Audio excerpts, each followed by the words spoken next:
Hey everybody, this is Roth again, and welcome to our fourth video. In the series, we are modeling Batman inside of Blender, and in this fourth video, we're probably not going to model much of anything new, but I did want to talk about topology, which has to do with the way our faces line up. And when I talk about edge loops, why we're trying to keep in mind the end result. We're trying to create these edge loops in a way that when we go to deform it and animate it, that we don't get these weird pinches and shape changes, twisting or whatever. So I want to explain why topology is important using just like a basic hinge joint, which the knees are hinge joints, the elbows are hinge joints, and so they're simple enough joints to explain why edge flow matters and why topology matters. So before we jump into that though, I did want to tweak the hip area a little bit. As you can see, I'm happy with this line right here, this edge loop at the top of the leg, but you can see that where it joins the hip, it kind of pinches in a little bit. And so I want to fix that. So it's just a few vertices that we need to move. Let's go into vertex mode. And so I'm going to rotate this into a view where it looks like there's a kink almost in that line of vertices. So if I look at this vertex straight on, like this is a straight line, it looks okay from here. But turning it around, you can see that it kind of juts inward. And so what I want to do is just grab with G, smooth it out a little bit, and I'm rotating it around. If I can find any other angles where it's looking like it's kinked, then I'm going to move it to smooth it out a little bit. Okay, this vertex here in the front, same thing. I'm going to move it out like this. And then this one here going into the crotch area, bring that out just a little bit too. Maybe a little bit more from this angle.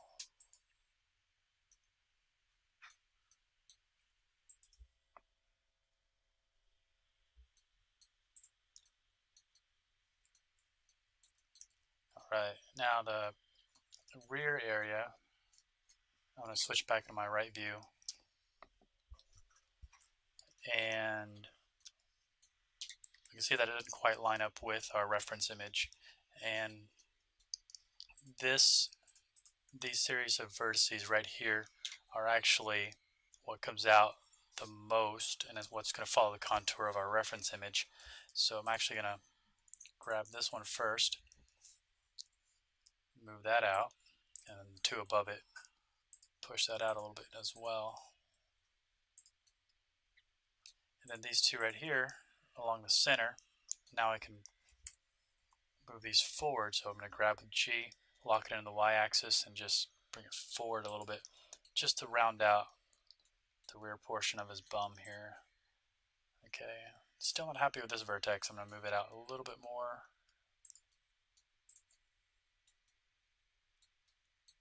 Okay, that's probably good for now. But like I said, you're just going to have to rotate around your own model and use your own judgment as to what looks like it's pinched in funny, or if it's like sticking way out like this. That's obvious. You can push that back in.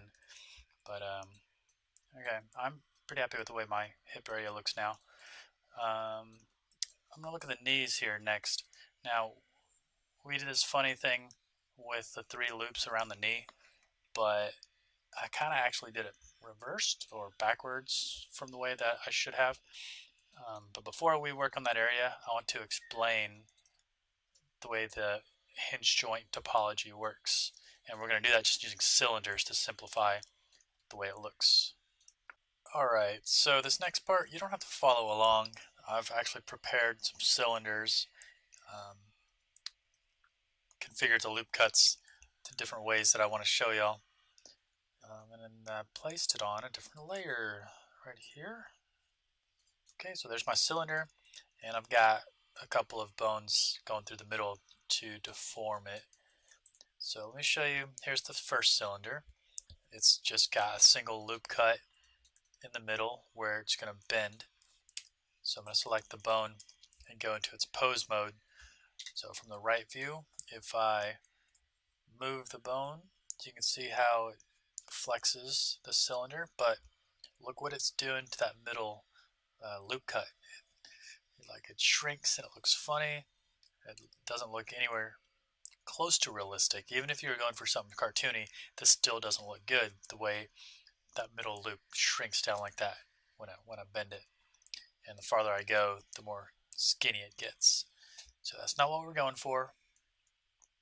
And so let's see what the next step looks like. Okay, so the second iteration was kind of like what we did with our Batman knees and what we're going to do with our elbows. There's the center loop cut right here, but then there's also a loop cut above and below the joint. So when we grab the bone and rotate it, you can see that the front side looks pretty decent, but you've got this weird, it's still got doing the shrinking thing, but it's only on the back now.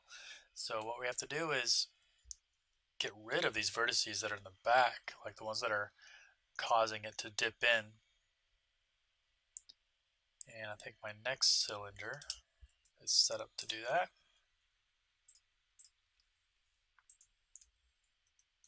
Okay, so what I did was I used K to do a knife cut. So here's this knife cut tool. So that's how I created these edges on the left and right side of my joint. And then the middle loop cut from that point around the back actually just dissolve those edges. So the back side of this joint, there's only 2 lines of vertices as opposed to the 3 that we had originally.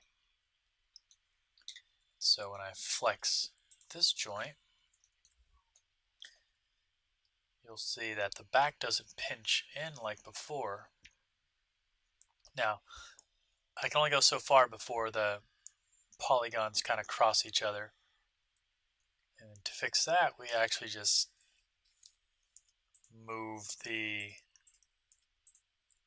2 lines of vertices farther apart. So the 2 edge loops around the back here, I'm just going to scale them up for my final cylinder. So see, it's the same configuration as before. All I did was spread these 2 edge loops on the z-axis farther apart. So if I go into the pose mode for our bone, flex this, you can see I can bend it a lot further before the polygons start crossing each other. Okay. So this is kind of the principle that you're going to see. We're going to go back and fix our knee, and then when we get to the elbow, I'm going to use this principle as well. Now the shoulder area, it's a much more complicated joint. So to do it properly, you've got several places where you see this weird triangle breakup of the edge loops, and we're not going to do that for our Batman character because we're going for a fewer polygon configuration.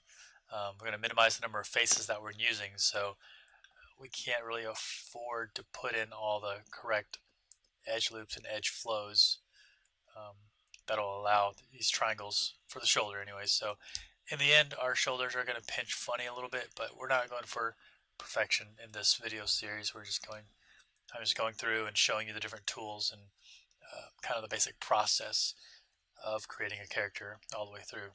So this little bit was just talking about the topology and the edge flows around just a simple hinge joint to demonstrate why I configure my edges the way I do around the knee. So let's switch back to our Batman.